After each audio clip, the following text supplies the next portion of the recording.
Bien, debo comenzar por agradecer a Elena Coello y al Colegio de Licenciados por su gentil invitación a pasar un tiempo con ustedes. Me habría gustado que hubiera sido en una forma personal, pero las circunstancias mandan. La propuesta que les hago se refiere a un tipo de documentos que no recibe habitualmente la atención que merece ni por filólogos clásicos ni por historiadores, que son los papiros. Cuando hablamos de papiros, lo relacionamos con Egipto y es lógico porque se trata de una planta que procede de Egipto, o sea, esta planta, ¿no? Creo que merece la pena que le dediquemos un minuto a ver cómo se hacían los papiros para escribir. Se cortaban los tallos, se le quitaba la parte dura del exterior, se hacen unas tiras, después esas tiras como estas se ponen en remojo, luego se les echa aceite, vinagre y sal. No, eso es broma. Luego se prensan con o sea, se les pasa un rodillo para que pierdan el agua y se disponen en tiras contrapeadas como las que está haciendo aquí, tras de lo cual se prensan. El propio jugo del papiro sirve como aglutinante y las tiras quedan perfectamente pegadas entre sí. El resultado es un pliego como este, una jarta, que es el origen de la palabra carta nuestra, que se pulía con esa piedra pómez que hay ahí arriba. Y ya una vez que se hacía eso, se escribía con plumillas, que algunas personas de mi edad todavía habrán usado algo semejante, y se utilizaban tinteros como este, de manera que esto sería el conjunto de lo que en el siglo pasado se llamaba recado para escribir, en la plumilla, el tintero y el papiro. Bien, el papiro quedaba así, bueno, nuevo estaba mejor, este está en un estado de conservación bastante bueno, pero no lo suficientemente bueno, y luego digamos que las tiras se pegaban unas a otras para hacer un texto más largo y formaban pues un rollo o volumen que se guardaban como se ve en este dibujo. Se podían guardar en cestas o se podían guardar en estanterías como esta. Bien, eh, y estos son fotos de rollos de papiro que estaban en la Villa de los Papiros, en Herculano, y que se chamuscaron cuando la erupción del Vesubio.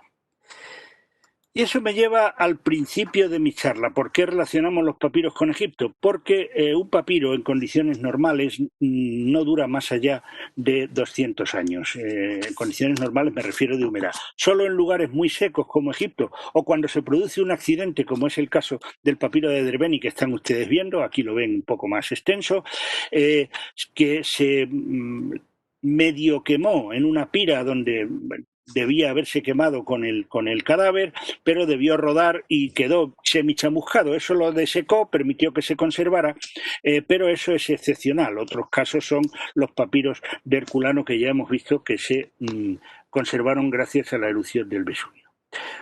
Bien, y esto me lleva de nuevo al principio de mi charla, por qué relacionamos el papiro con Egipto, no solo porque se hacen con una planta egipcia, sino porque es el único sitio donde se han conservado en gran cantidad. De manera que, fue un material de escritura fundamental en la antigüedad, pero son sumamente perecederos y por eso solo quedan papiros, como digo, en Egipto. Ahora bien, aunque me voy a referir a papiros conservados en Egipto, no me voy a referir a papiros en egipcio ni en copto, sino a los que están escritos en griego, porque como es sabido, después de la conquista de Alejandro Magno y el establecimiento en el país de la dinastía de los Ptolomeos, el griego fue la lengua oficial de Egipto, que se mantuvo también durante época romana. De manera que voy a hablar de estos papiros, de papiros escritos en griego y conservados en Egipto. Por otra parte, el título de la conferencia se refiere a la vida cotidiana, de manera que no voy a tratar aquí de los innumerables papiros que se han encontrado que contienen fragmentos literarios, como de Safo, de Eurípides o de otros autores, a los que denominamos papiros literarios. No, yo me voy a ocupar de aquellos que denominamos papiros documentales, que son aquellos que se utilizan para las 1001 necesidades cotidianas como las que acompañan hoy nuestro propio quehacer. De manera que dentro de esto voy a evitar cuidadosamente entrar en el ámbito de la erudición diciendo vamos a hablar de la sociedad egipcia en época de los Ptolomeos o de las instituciones civiles, nada de eso. Para todo eso hay cientos de estudios magníficos que se pueden consultar. Mi propósito se parece más que al del investigador, al del curioso que mira por el ojo de la cerradura y abre cartas ajenas para contarle luego a los demás las pequeñas intimidades de las que ha conseguido enterarse.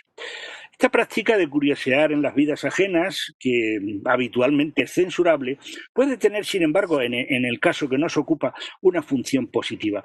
Se trata de borrar de nuestra mente la imagen de los griegos antiguos que tenemos por la lectura de las obras literarias, filosóficas, como personas enzarzadas en constantes batallas y recorriendo parasangas, o que en los periodos de paz se pasaban la vida en el ágora discutiendo de temas profundos como el origen del mundo, el origen del hombre y todo este tipo de cosas.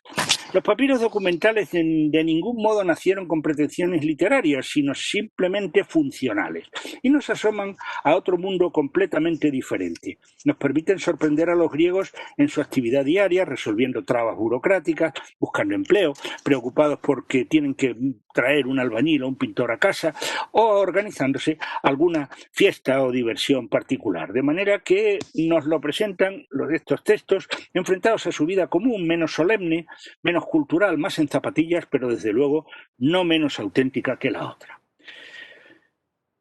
El lapso temporal de los papiros que disponemos es bastante extenso. Contamos con papiros en griego desde el siglo IV a.C. hasta el siglo VIII después de Cristo, cuando ya se sustituyen completamente por papiros en árabe y en copto. El mundo al que vamos a asomarnos, por lo tanto, es el del Egipto helenizado y predominantemente el sometido al Imperio Romano. Aún tengo que hacer alguna precisión. Primero es que el papiro es un material caro, requiere una elaboración compleja y por eso no nos vamos a encontrar escritos de clases menos favorecidas. Habitualmente estos utilizaban lo que se llaman óstraca, es decir, utilizaban un cascote de cerámica, de un botijo roto, y allí escribían encima, y esto era lo que se utilizaba, los óstraca son los que se utilizaban para cosas más, digamos, de andar por casa. De manera que algunos de los textos que tenemos aquí pues son documentos pues oficiales o cartas, digamos, entre personas de una clase más acomodada, ¿no? Bien, de manera que hechas estas precisiones, me referiré a que la selección que presento es un grupo mínimo de entre miles de papiros documentales que conservamos. Y el criterio que me ha guiado es el puramente desmitificador y un cierto gusto por materiales curiosos o divertidos, pues digamos que no siempre nos vamos a encontrar textos muy corrientes. Algunas veces son unos textos bastante peculiares. Para dar un mínimo de orden a esta presentación, me ha parecido oportuno seguir el esquema de la vida de un individuo común, de manera que voy a reconstruir una vida a partir de muchas vidas, ¿no? De acuerdo con este planteamiento, examinaré primero el texto sobre la vida de los niños, luego sobre el mundo laboral, del ambiente militar, de los amores, del matrimonio, de la vida del hogar, de las diversiones y de algunas costumbres funerarias. Vamos a comenzar por el mundo de los niños. Los documentos del mundo de los niños que conservamos están naturalmente en relación con la escuela. Conservamos, por ejemplo, ejercicios de escolar más interesantes como documentos en sí que para ver su contenido. Este, por ejemplo, no es un papiro, este es una pizarra que se conserva, en la que hay pues lo que se llamaba una plana. Ahora yo creo que los niños no hacen planas, pero cuando yo era chico se hacían planas. Arriba estaba la letra hermosa, más o menos hermosa, del maestro, y debajo estaban las letras del niño, que son bastante peores que las del maestro. El maestro tampoco es que sea una gran cosa, porque aquí ha metido una falta de ortografía, es que somos muy malos. El pobre hombre mete una falta de ortografía y se queda ahí para el resto de los siglos, ¿no? Dice que es una frase que dice: no confíes irreflexivamente en todos los amigos, y el no confíes es me, que está aquí, y debería decir pisteuete, el imperativo, no confíes, pero no, le pone, como en aquella época la E, E se pronunciaba el diptongo ai, pone la desinencia, digamos, del presente indicativo, pisteueta, y es una barbaridad, pero bueno, digamos que no tenían un maestro demasiado bueno. Bien, aquí se puede ver la imagen de una escuela en un vaso griego. Tenemos a un chico que lleva una computadora portátil. Bueno, no es una computadora portátil. Lo que lleva es uno de estos dípticos encerados para escribir, como el que también tiene esta señora. Esta señora es más grande que un díptico. Este tiene 4 hojas, pero bien, es un material de escritura que no se conserva habitualmente. Cuando el muchacho, naturalmente de clase acomodada, porque si no, no podría hacerlo, reside en pueblos y ciudades pequeñas y necesitaba avanzar en los estudios, los padres lo mandaban a la gran ciudad, en compañía de un esclavo que se ocupaba de atenderlo, lo que se llamaba un pedagogo. ¿Cómo han crecido los pedagogos desde entonces hasta ahora? Y a veces pues iba el pedagogo y más servicio, ¿no? Con algún esclavo para ocuparse de hacer la comida y todas estas cosas. Y las recomendaciones que los padres hacen pues no difieren demasiado de las que ahora se pueden hacer. Pórtate bien, estudia y te mandaré dinero. Vemos una carta típica, la de Cornelio a su hijo Hierax, y la falta de contexto pues no nos permite saber quién es este hombre del que a menudo me escribes, no hagas nada hasta que yo no llegue. Esto es un asunto terrible, no se sabe qué es lo que está pasando, ¿no? Claro, ellos sí. Bueno, cariñosamente te saludamos, respecto al hombre no hagas nada hasta que yo llegue, pero si los dioses quieren iré a verte inmediatamente después del mes, tal, cuida de no pelearte con ninguno de los de la casa, dedícate solo a los libros, estudia que obtendrás provecho de ellos. Cualquier padre de ahora diría exactamente lo mismo. Luego hay unos encargos de intendencia en que entrega a Onofre los vestidos blancos que se pueden llevar con los mantos de púrpura y todo este tipo de cosas. Luego recuerda un regalo, con los pescaditos salados nos diste una alegría. El niño les mandó unos pescaditos en salazón, ¿no?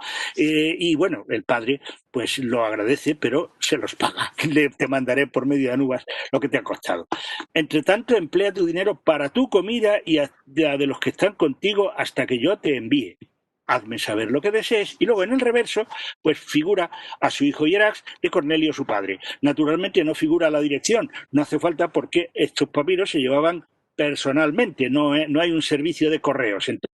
Entonces, sí, se indica en la carta a quién tiene que ir esa carta y alguien la lleva en la mano, ¿no? Bien. En otra carta de una madre a su hijo que no reproduzco, pues se refiere que ha preguntado, es que algunas veces los papiros están en un estado muy destrozado y para verlos a medias y demás, pues simplemente resumo el contenido, ¿no? Pues la madre dice que ha preguntado por su salud y sobre cómo va en sus estudios y que se ha enterado de que ya va leyendo por el canto sexto. Es curioso porque nos está indicando una cosa muy peculiar, y es que en aquella época la enseñanza consistía en que los niños se aprendieran la Ilíada de memoria, ¿no? Aún dentro de este apartado del mundo de los niños, merece la pena una carta muy divertida, la que le dirige Teón a su padre, del mismo nombre, Teón también, porque se ha ido a Alejandría, a la gran ciudad, y no lo ha llevado. Los numerosos errores ortográficos del niño, a menudo difíciles de interpretar, porque algunas veces no sabemos qué demonio está poniendo el niño, indican que el irritado muchacho no era precisamente un escolar brillante. El desmañado estilo de la traducción refleja solo pálidamente el de la carta, La carta es mucho peor todavía, ¿no?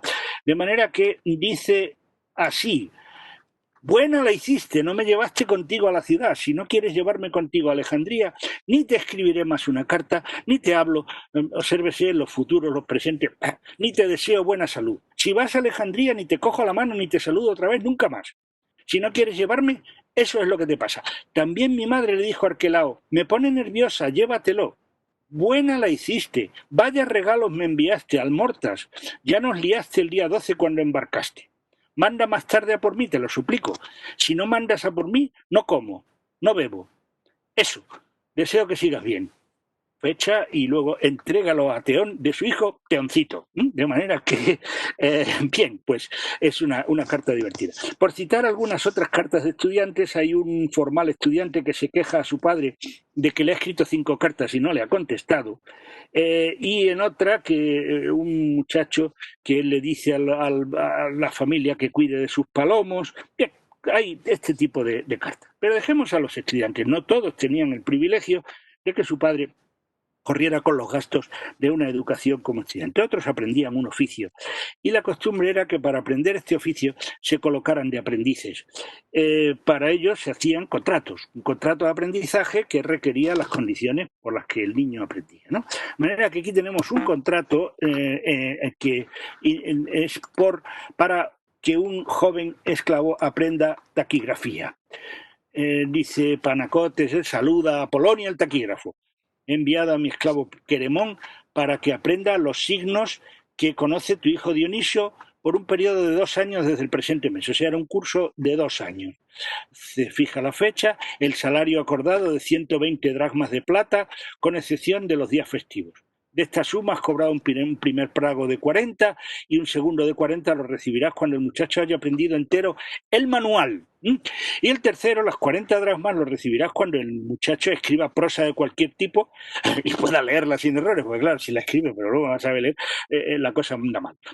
Si lo haces experto antes de este periodo, no esperaré al plazo antedicho, pero no me será posible retirar al muchacho antes de plazo. O sea, que aunque acabe el aprendizaje, sigue allí comiendo porque no lo va a atender, ¿no? Cita la fecha y todo este tipo de cosas. Bueno, curiosamente estos manuales de taquigrafía los conocemos. Aquí tenemos, por ejemplo, una muestra de una hoja de estos manuales de taquigrafía. Aquí está el signo taquigráfico y aquí están las equivalencias, de manera que los chicos se aprendían esto y luego podían coger una carta al dictado a toda velocidad. No hay nada nuevo bajo el sol, ¿no? Bien, no faltaban naturalmente los hijos que ni estudiaban, ni trabajaban, ni nada, sino que eran sencillamente lo que ahora llamaríamos un golfo.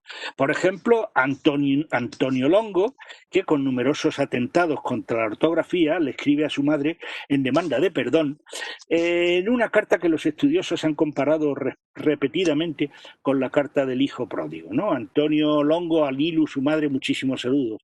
Hago votos por tu salud, elevo una súplica por ti cada día, quiero hacerte saber que no espero que vengas a la metrópoli, por el mismo motivo no voy yo al pueblo. Es decir, que el chico se ha ido del pueblo, se ha ido a la gran ciudad y está pues en la miseria. Me da vergüenza ir a Caranis porque estoy en medio de la basura. Te he escrito porque estoy desnudo. Te lo ruego, madre, perdóname. Sé qué he hecho de mí, he aprendido la lección, sé que he pecado. Bueno, pues todo esto es la carta del chico que pretende ser perdonado y recibido otra vez en la casa de la madre. Peor situación era la de los muchachos que se quedaban huérfanos y tenían que buscar el apoyo de algún pariente. Conservamos alguna carta en la que, por ejemplo, un niño acaba de perder a su madre y le escribe educadamente a su tío pidiendo que lo acoja, ¿no? Bien, los niños además practicaban deporte y competían en ellos, pero a veces no con toda la limpieza que cabría esperar. Se conserva un caso verdaderamente divertido, que es este Sarapis al que se menciona en el escrito anterior, ¿no? Este papiro, que es un caso de fraude deportivo. Es curioso porque van a hacer tongo, pero determinan que van a hacer tongo por medio de un contrato por duplicado. O sea, que esto realmente es divertido, ¿no? Se supone que el fraude debe ser una cosa oculta y demás. No, aquí se hace un contrato. Estos eran burócratas natos, ¿no? Entonces, pues se trataba de unos niños que compiten en la lucha y entonces se acuerda que uno de ellos se va a dejar ganar. Ha acordado que mi hijo Aurelio Nicantino en la competición de lucha infantil caerá 3 veces y abandonará recibiendo 3.800 dracmas en moneda de plata antigua libres de riesgo. Es un dineral, es un dineral, por cierto.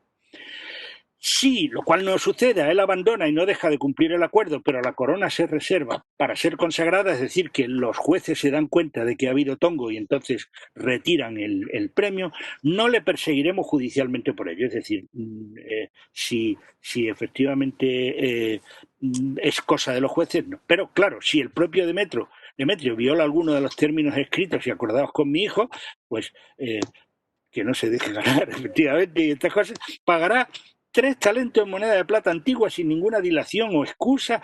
El convenio está vigente, escrito en 2 copias. O sea, es una cosa verdaderamente increíble. Un contrato de tongo. Esto no lo he visto yo en ninguna otra parte más que en este mundo, ¿no? Bien, después se llegaba a la edad de cumplir con los deberes militares. También sabemos algo de los soldados por las cartas que les escriben a su familia. Unos tenían más suerte que otros. Este Apión, pues dice: antes que nada hago votos por tu salud y porque te vaya bien, etcétera, etcétera, etcétera. Y doy gracias al soberano Serapis, al que acabamos de ver en esta otra diapositiva, que me salvó enseguida del peligro que corría en el mar.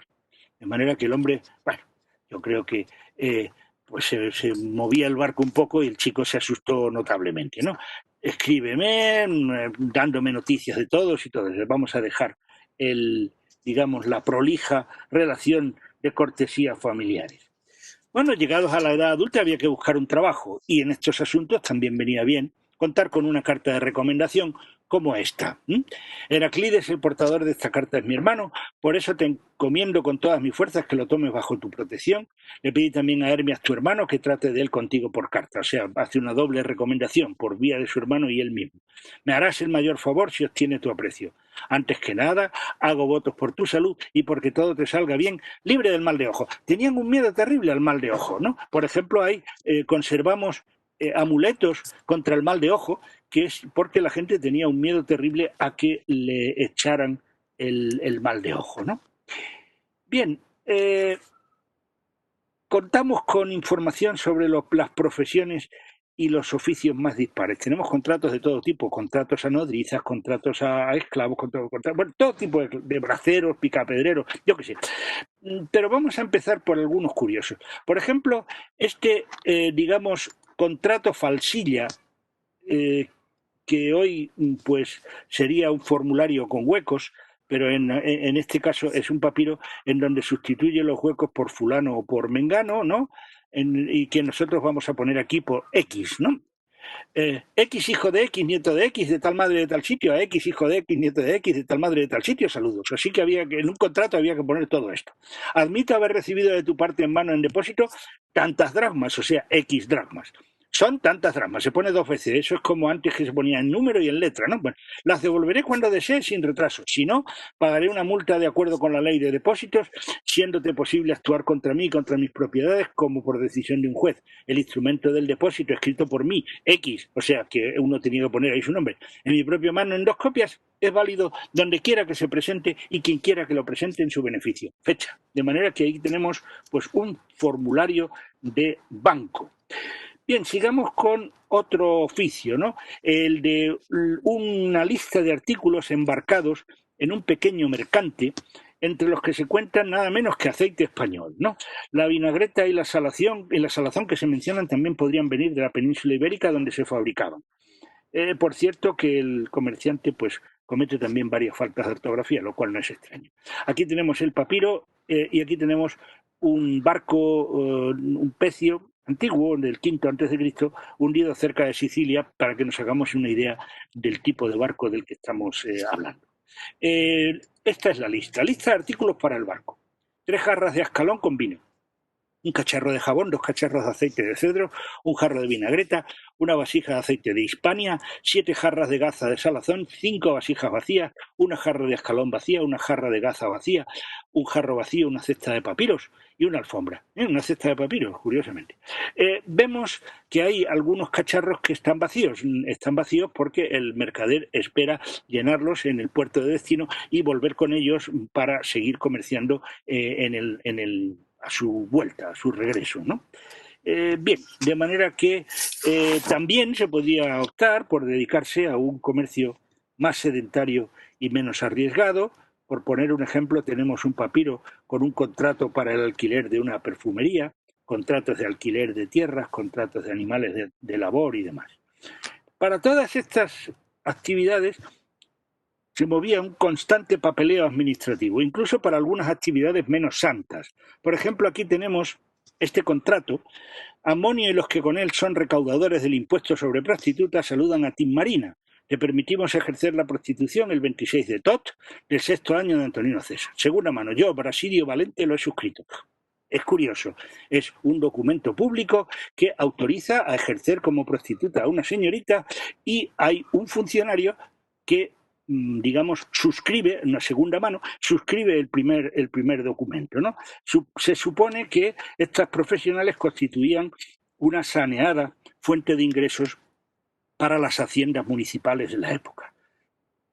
A veces algunos individuos intentan subir en el escalafón social por medio de brillantes ideas. Por ejemplo, es el caso de este individuo, un señalero, o sea, una especie de farero, saluda al rey Ptolomeo y dice que dado que la falta de inundación anual se ha vuelto ya enormemente frecuente en esta región, recordemos que Egipto depende para su agricultura de las inundaciones del Nilo, que depositan el limo sobre la tierra y de ahí puede luego obtenerse una cosecha rica. Deseo soberano darte noticias de una máquina por la cual, sin que resulte para ti perjuicio alguno, la región se salvará. De manera que este señalero ha inventado una máquina para hacer llover. Es maravilloso. No sabemos si le hicieron caso o si mandaron este documento al cesto de los papeles, o mejor sería decir, al cesto de los papiros. Otros preferían ser funcionarios, incluso cuando no cumplían los requisitos. Por ejemplo, este es un documento muy curioso. Este es un documento que se lo produjo alguien que quería ser secretario, es decir, encargado de firmar validando las peticiones, pero que no sabía escribir. Entonces aprende a escribir su nombre por medio de un dibujo y copia una y otra vez su nombre para, digamos, aprender a la mano a que pueda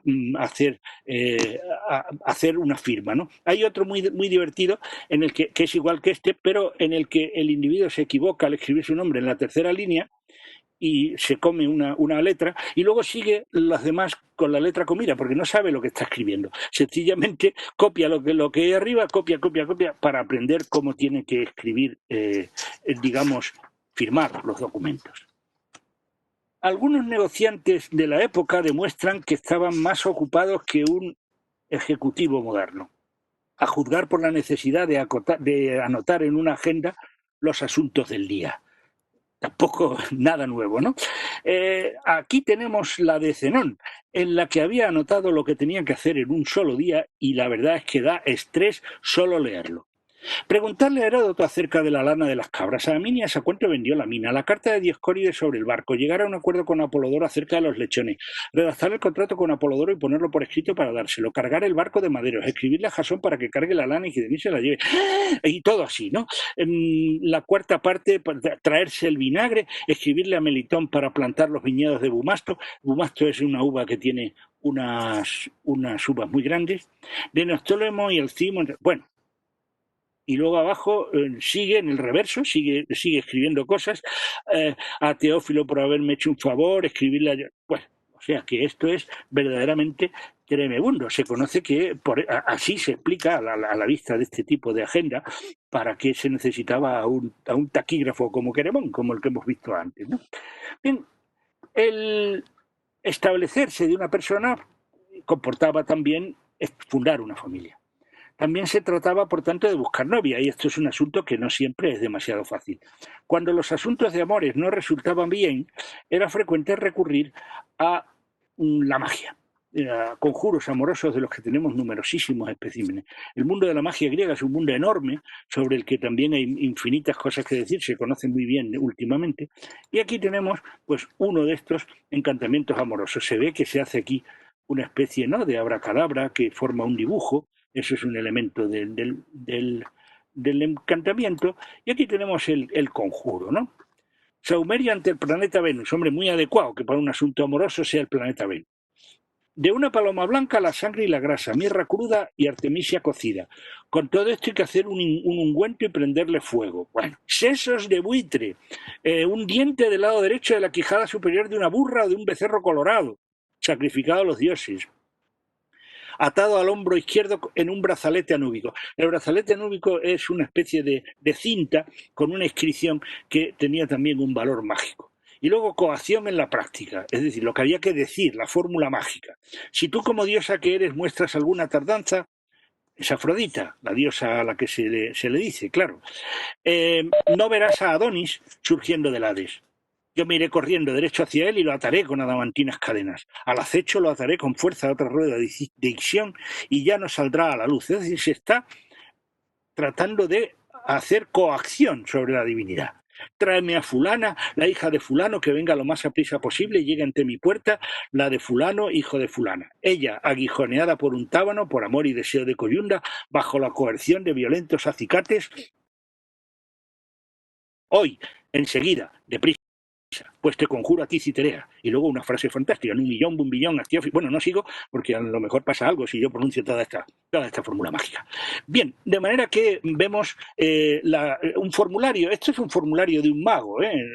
De manera que, por eso dice fulano, hijo de fulana, aquí se pone naturalmente el nombre de quien está interesado en el asunto, ¿no?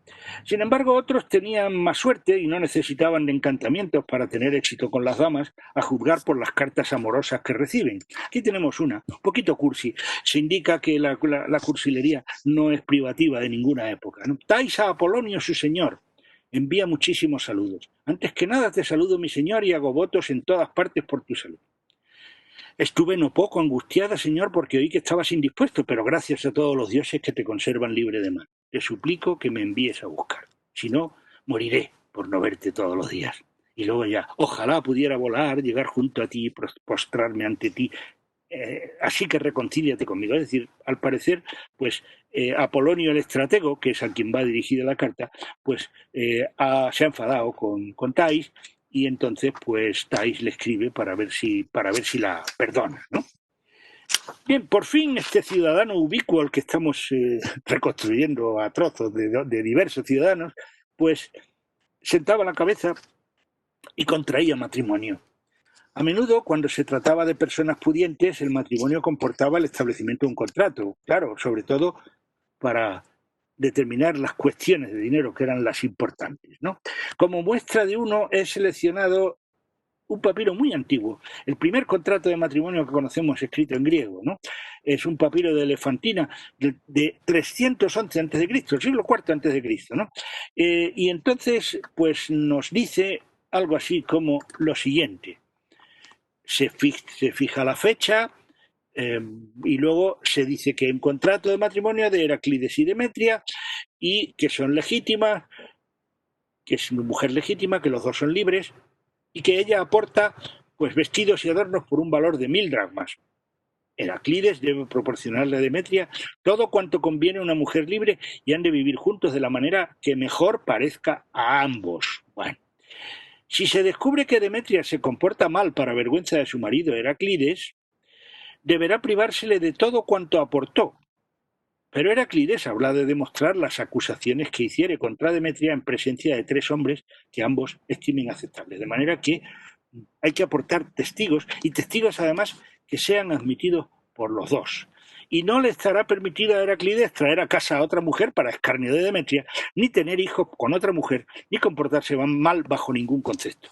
Si Heraclides es hallado culpable y Demetria lo prueba en presencia de 3 hombres que a ambos estimen aceptables, Heraclides deberá devolver a Demetria las 1000 dracmas que aportó como dote y pagar por añadidura otras 1000 de plata del cuño de Alejandro. De manera que vemos cómo se establecen muy claramente las condiciones de fidelidad, o al menos de fidelidad aparente, y la necesidad de, si se incumple el contrato, devolver el dinero y otro tanto, ¿no? El cuño de Alejandro es este que tenemos aquí. Esta no es plata, esto es oro, pero vamos, el cuño de Alejandro es esta cabeza de Alejandro con esta victoria en la parte trasera, ¿no? Bien, el modelo de este contrato se sigue de una forma sustancialmente similar en otros de otras épocas, y son tanto más complicados cuanto más dinero tenga la pareja. Esto siempre es el problema. Los padres invitaban a la boda a la gente, como hoy en día, ¿no? Y tenemos estas invitaciones de boda. Esta es una invitación de boda. Tenemos aquí la letra. Dioscorus te invita a cenar en la boda de su hijo el 14 de Mesores, en el templo de Sagacio, a las 9 horas. Que sigas bien. De manera que esto es una invitación. Hay muchas de estas. Bien, el nuevo matrimonio tenía que buscar vivienda, como es natural, y eso era tan problemático como puede serlo ahora. Tenemos contratos de alquiler, son muy aburridos, no voy a traerlos aquí, y hay algún otro documento que indica la existencia de realquilados, es decir, un individuo que está en alquiler y que alquila una parte de lo que tiene alquilado a otras personas.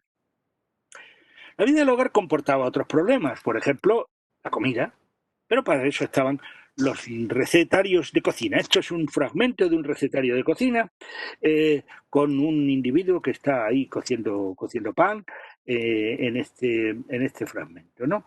Y conservamos, por ejemplo, vemos el texto de lo que ahí tenemos, de este papiro, es este. Bueno, se dice que cómo hay que cocer la carne en salazón para que pierda el sabor salado, lo que se añade, vino dulce, vinagre, cilantro seco, tomillo, anís, hinojo, y lo cuece y luego se le añade miel y comino dulce. Yo no sé si esto estaría bueno, pero vamos. Y otros también le echan pimienta y le añaden trozos de tuétano y de plan caliente. De manera que aquí hay una receta de cocina, había muchas, ¿no? Había un recetario completo. Y bueno, pues con eso se podrían solucionar algunos problemas. Otros aspectos de la vida familiar eran las terribles obras de las casas. También en este terreno contamos con algún documento interesante. Por ejemplo, el presupuesto de un pintor, que es este que tenemos aquí, que está al lado de un comedor. Bueno, la verdad es que no está muy bien conservada la pintura del comedor, pero vamos, para que nos hagamos una idea de qué estamos hablando. La traducción dice esto: el pintor le dice que se propone pintar la cornisa con una franja de púrpura, la hilada superior de colores variados, la parte baja de color algarroba y el zócalo veteado, imitando alabastro. Y le dice el precio si él proporciona todos los materiales y si luego ellos lo proporcionan los materiales es menos, ¿no? Para el comedor con 7 lechos hacer la bóveda según el modelo que visteis, de manera que naturalmente el pintor tenía un catálogo que enseñaba y decía, pues yo quiero uno como este, y lo hacían, ¿no? Y proporcionando yo todo 3 dracmas, en total 53 dracmas, proporcionándolo todo, es decir, la pintura, el yeso, porque esto es pintura al fresco, y si vosotros lo proporcionáis todos, 30 dracmas. Salud. Bien. También tenemos otro documento curioso que es la cuenta que tenemos aquí de el catálogo de los trajes de Zenón. Está primorosamente escrito un documento que dice todo lo que se contiene en el baúl de Zenón, que es naturalmente un individuo pudiente, cuyo texto dice así. Bueno, Pisicles es el que se encarga de mantenerle el vestuario, el fondo de armario a Zenón, ¿no? Baúl de Zenón en que se contienen una bata de lino lavada, un manto color tierra, bueno, todo no merece la pena que entremos en el detalle, ¿no? Almohadones, calcetines, etcétera, todo lo que hay en el baúl, ¿no? De manera que esta precisión de mantener la lista, bueno, supongo que con objeto de que no se pueda sustraer nada de lo que hay allí, ¿no? Porque claro, si se sustrae está en la lista y si desaparece, pues habrá que coger a Pisicles y meterlo en la cárcel, ¿no? También tenemos otro caso que es esta cuenta de un cocinero, lo pone en el reverso, cuenta del cocinero, y cuenta todo lo que el cocinero ha adquirido para hacer la comida, ¿no?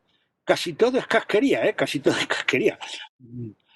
Bueno, hay 4 minas de carne. La mina es son en torno a unos 620 gramos, o sea que 4 minas es una cantidad bastante grande. 2 manitas, una lengua, un morro, media cabeza con lengua, una lengua, riñones, un pecho, o sea que hay mucha casquería, ¿no? Lengua, panza, riñones, manitas, etcétera. Bien, pues aquí tenemos un poco lo que esta gente, la gente rica, porque esto, a pesar de tanta casquería, es de una casa que tiene un cocinero y que tiene un cocinero que lleva una cuenta, y esto pues no es normal. Tanta comida atraería sin duda a los ratones, y hay pues profesionales para evitar que esto suceda. Oro saluda a su estimadísimo Apión, le di en tu nombre al cazador de ratones Lampón 8 dracmas como señal para que cace los ratones mientras están criando. Harás bien mandándomelas, o sea que Apión no está en casa y pues el individuo que escribe la carta pues le dice que le va a pagar a este cazador de ratones y que le mande el dinero, ¿no? Y luego dice a Dionisio, el alcalde de Nemeras, le he prestado 8 dracmas y no me las envió para que lo sepas. Bien, pues aquí hay esta información, ¿no? También quedaba tiempo, naturalmente, para divertirse. Por ejemplo, pues hemos de contar con algunas fiestas privadas, como esta invitación. Saludos, mi querida Serenia, de parte de Petrosiris. Haz todo lo posible, querida, por venir el día 20 al natalicio del Dios. Es el nacimiento de celebraciones religiosas que, digamos, que se celebraban, bueno, como sería ahora, pues, una cosa similar a nuestra Navidad. De manera que indícame si vas a venir en barco o en asno. Egipto, como es sabido, es el Nilo y dos trozos verdes a cada lado y luego el desierto. De manera que la manera de trasladarse es ir en barco desde una ciudad a otra o si están cerca, pues ir en asno, ¿no? Y entonces dices, dime por dónde vas a venir para mandar por ti. Cuida de no olvidarte, querida, y hago continuamente votos porque sigas bien. Claro, para esta fiesta se necesitaba contratar a gente que animara la fiesta, ¿no? Y aquí tenemos este contrato a una señora, un cuadro flamenco, vaya, una Isadora bailarina con castañuelas, de Artemisia del pueblo de Filadelfia. La contrata con otras 2 bailarinas para que estén 6 días. Es una gran fiesta, ¿eh? Según el antiguo cómputo, recibiendo cada día 36 dracmas, pago en dinero, y por el conjunto de los días 4 octavas de cebada y 20 pares de panes, es decir, se paga en especie la manutención. Cuantos vestidos o adornos de oro se traigan, si se da el caso, los cuidaremos para que permanezcan incólumes, es decir, para evitar que los robaran. El dueño se compromete a vigilar todo el atrezo y los trajes y demás para que no se los roben. Y asimismo os proporcionaremos 2 burros a vuestra venida y los mismos a vuestra vuelta. Los burros para venir del barco hasta el lugar donde se celebra la fiesta. Bien, junto a las diversiones privadas, pues había también espectáculos públicos, claro, como por ejemplo el circo, que provocaban los mismos apasionamientos o incluso más que los que puede despertar hoy día el fútbol, por ejemplo. Y también los papiros nos suministran informaciones sobre este particular. Por ejemplo, nos ha llegado un programa de circo, este que está aquí a la izquierda. A la derecha hay un mosaico romano espléndido donde se ve una carrera de carros, que era el centro del espectáculo, pero entre carrera y carrera, pues se hacían espectáculos de relleno, teloneros diversos, ¿no? Aquí tenemos, por ejemplo, el texto del programa, es decir, victorias, primera carrera de carros, procesión. Las victorias probablemente es la costumbre de erigir estatuas de la victoria dedicadas a los emperadores o a los vencedores de los días anteriores. Luego se hacía una carrera de carros, luego había una procesión, como la de los artistas en los circos modernos, ¿no? La llegada de todos los que iban a participar. Los cantantes en la cuerda son unos individuos que se llamaban vocales en latín, ¿no? Y que son funámbulos cantantes, es decir, cantaban haciendo equilibrios en una cuerda. Después había otra vez carrera de carros, gacela y perros, que era, bueno, pues una persecución de una gacela por los perros, con lo que habría pues apuestas y demás. Luego mimos y luego atletas. Como se ve, digamos, estas competiciones atléticas son de relleno, no son interesantes. Lo que es interesante verdaderamente son las 6 carreras de carros que se celebran en esos días. Y una segunda mano dice vale, autorizando el espectáculo. Bien, a los matrimonios no siempre les iban bien las cosas y a veces la pareja decidía divorciarse. También tenemos bastantes ejemplares de contratos de divorcio como este que tenemos aquí, ¿no? Cuyo texto es este. Acordamos disolver nuestro matrimonio y no presentar ninguna demanda ahora ni en el futuro, ni emprender ninguna acción legal en absoluto, ni escrita ni no escrita, en nada en absoluto de lo que se refiere a nuestro matrimonio. La verdad es que hay unas cautelas extraordinarias. Y que le sea posible a cualquiera de nosotros contraer cualquier clase de matrimonio que elija sin tener que dar cuentas por ello y sin quedar sujetos a una demanda legal. Por Dios, es que era la obsesión, dado que cada uno de nosotros ha recobrado sus bienes en su totalidad. Sean válidos los documentos de divorcio y de garantía de que no van a presentarse demandas. Y claro, es que hay una auténtica obsesión por que no se produzca una demanda como resultado del divorcio, ¿no? Bien, de manera que llegados ya a la última etapa, pues llegamos a las costumbres funerarias de estos griegos de Egipto que dan lugar a algunos documentos interesantes o curiosos al menos, ¿no? Cuando una persona muere fuera del lugar en que se encuentra el sepulcro familiar, era frecuente enviarlo, convenientemente momificado, hacia el lugar en que se encontraba el sepulcro familiar. Como consecuencia de esta costumbre, pues el trasiego de momias era moneda corriente en la época y ello suscita algunos pintorescos textos como el que sigue. Sempamonte saluda a su hermano Pemontes. Te he enviado el cuerpo momificado de mi madre Seniris con una etiqueta en el cuello por mediación de Gales, cuyo nombre es Hieras, en su propio barco, tras haber abonado entero el precio del embarque. La señal de la momia es la siguiente, porque claro, iban más de una. Hay un lienzo por fuera con estuco rosa y tiene el nombre de ella escrito en la barriga.